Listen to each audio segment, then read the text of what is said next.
বন্ধু বান্ধৱীসকল, শিৱৰাত্ৰিৰ দিনা শিৱলিংগৰ পৰা লৈ আনক এই এটি বস্তু ঘৰত সুখ শান্তিৰে ভৰি পৰিব।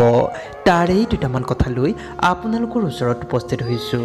বন্ধু বান্ধৱীসকল, এই শিৱৰাত্ৰিৰ দিনটিত শিৱ বাবাক পূজা কৰিলে সিদ্ধি লাভ হয় আৰু মহাদেৱ এই দিনটিত শিৱলিংগতেই বিৰাজমান হৈ থাকে।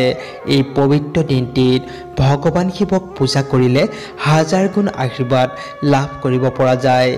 এই পবিত্ৰ দিনটিতেই হাজাৰ হাজাৰ ভক্তই গংগাজল, গাখীৰ, পঞ্চামৃত দি শিৱলিংগত পূজা কৰে আৰু মহাদেৱৰ পৰা আশীৰ্বাদ লাভ কৰে। এই পবিত্ৰ দিনটিত মহাদেৱক বিশেষ ৰূপত পূজা কৰা হয়।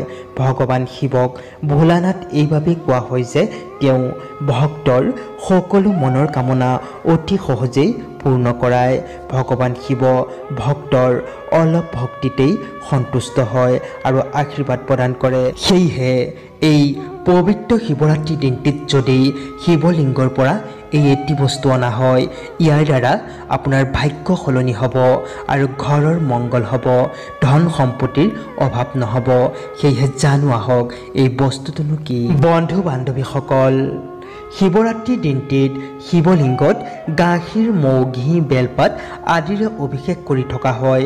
যদি আপুনিও এই বস্তুখিনিৰে অভিষেক কৰিছে, তেন্তে শিৱলিংগৰ পৰা বৈ অহা সেই অভিষেক এটি পাত্ৰত ভৰাই আনি ঘৰৰ চাৰিওফালে ছটিয়াই দিব আৰু সকলো সদস্যকেই খাবলৈ দিব। এনে কৰিলে ৰোগ ব্যাধিৰ পৰা মুক্তি মিলে।